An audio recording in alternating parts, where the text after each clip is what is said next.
In a rain-soaked alley, a frayed rope tangled a stray cat's leg, and a small team moved with urgency.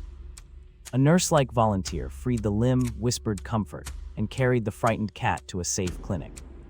Despite floodwaters and fading hope, the rescuers mapped every step, securing trust from the wary animal and from overworked vets.